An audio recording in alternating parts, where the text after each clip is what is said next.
एक भक्त ने अनोखी भक्ति से भगवान शिव को कैसे प्रसन्न किया। प्राचीन समय की बात है। एक छोटे से गांव में घनश्याम नाम का एक निर्धन लेकिन परम शिव भक्त रहता था। वो बचपन से ही भगवान शिव की आराधना करता था, लेकिन उसकी भक्ति का तरीका अन्य लोगों से अलग था। वह महंगे प्रसाद या लंबी लंबी पूजा विधियों में विश्वास नहीं करता था। उसकी श्रद्धा बस इतनी थी कि वह रोज सुबह एक लोटा जल लेकर पास के जंगल में स्थित शिवलिंग पर चढ़ाता और ओम नमः शिवाय का जाप करता। गांव में कई अमीर लोग थे जो बड़े बड़े यज्ञ कराते, महंगे प्रसाद चढ़ाते और सोने चांदी की चीजें शिवलिंग पर अर्पित करते थे। लेकिन घनश्याम के पास इतना धन नहीं था। वह रोज अपनी मेहनत की कमाई से थोड़ा सा फल या गुड़ लेकर जाता और भोलेनाथ को अर्पित करता। कुछ लोग उसकी इस साधारण पूजा का मजाक उड़ाते, लेकिन घनश्याम को इससे कोई फर्क नहीं पड़ता था। भगवान शिव अपने भक्तों की परीक्षा जरूर लेते हैं। उन्होंने घनश्याम की भक्ति की गहराई को परखने के लिए एक दिन एक साधु का रूप धारण किया और उसके सामने आकर बोले, वत्स, तुम रोज शिवलिंग पर जल चढ़ाने जाते हो, लेकिन तुम्हारी भक्ति का कोई प्रभाव नहीं दिखता। न तुम्हारे पास धन है, न सुख संपत्ति, फिर भी तुम ये सब क्यों करते हो? घनश्याम मुस्कुराया और बोला, महाराज, मैं भगवान शिव से कोई सौदा नहीं करता। मेरी भक्ति का उद्देश्य सिर्फ उन्हें प्रसन्न करना है। जब भी मैं उनके चरणों में जल अर्पित करता हूँ, मुझे एक अद्भुत आनंद की अनुभूति होती है। मुझे धन संपत्ति की चाह नहीं, बस उनका आशीर्वाद चाहिए। साधु रूप में भगवान शिव मुस्कुराए और बोले, अगर तुम्हें कुछ भी नहीं चाहिए, तो फिर मेरी परीक्षा देने के लिए तैयार हो जाओ। घनश्याम ने सिर झुका दिया और कहा, प्रभु, मेरी भक्ति ही मेरी सबसे बड़ी परीक्षा है। मैं आपकी किसी भी परीक्षा के लिए तैयार हूं।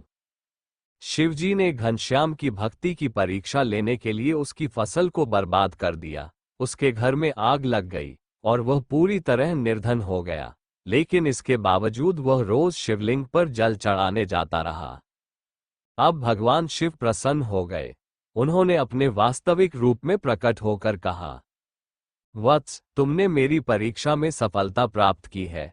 मांगो, क्या वरदान चाहिए? घनश्याम हाथ जोड़कर बोला, प्रभु, अगर आप मुझसे प्रसन्न हैं, तो मुझे सिर्फ इतना आशीर्वाद दीजिए कि मेरी भक्ति कभी कम ना हो। मैं आपके चरणों में सदा प्रेमपूर्वक सेवा कर सकूं। भगवान शिव उसकी निस्वार्थ भक्ति देखकर अत्यंत प्रसन्न हुए और बोले, तुमने मुझे सच्चे हृदय से पाया है, इसलिए मैं तुम्हें असीम समृद्धि और सुख प्रदान करता हूँ। लेकिन सबसे बड़ा वरदान ये है कि तुम इस जन्म और अगले जन्मों में भी मेरी भक्ति में लीन रहोगे। इतना कहकर भगवान शिव अंतर्धान हो गए। इसके बाद घनश्याम का जीवन पूरी तरह बदल गया। उसकी फसलें दुगनी उगने लगी, उसका घर फिर से बन गया और वह पूरे गांव में अपनी भक्ति और सरलता के लिए प्रसिद्ध हो गया। इस कहानी से हमें ये सीख मिलती है कि भगवान शिव को प्रसन्न करने के लिए महंगे यज्ञ, बड़े चढ़ावे या कठिन तपस्या की जरूरत नहीं होती। वे सिर्फ सच्चे मन से की गई भक्ति को स्वीकार करते हैं। अगर हम सच्चे मन से ओम नमः शिवाय का जाप करें, नियमित रूप से जल अर्पित करें और शिव जी की शिक्षाओं का पालन करें, तो वे अवश्य प्रसन्न होते हैं। भगवान शिव को प्रसन्न करने के 5 आसान तरीके। रोज ओम नमः शिवाय का जाप करें। प्रत्येक सोमवार को जल, दूध या बेलपत्र चढ़ाएं। सच्चाई और सरलता से जीवन जिएं।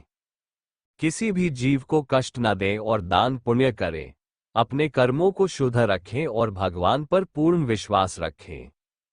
अगर आप भी घनश्याम की तरह सच्चे मन से भगवान शिव की आराधना करेंगे, तो भोलेनाथ आपको अवश्य आशीर्वाद देंगे।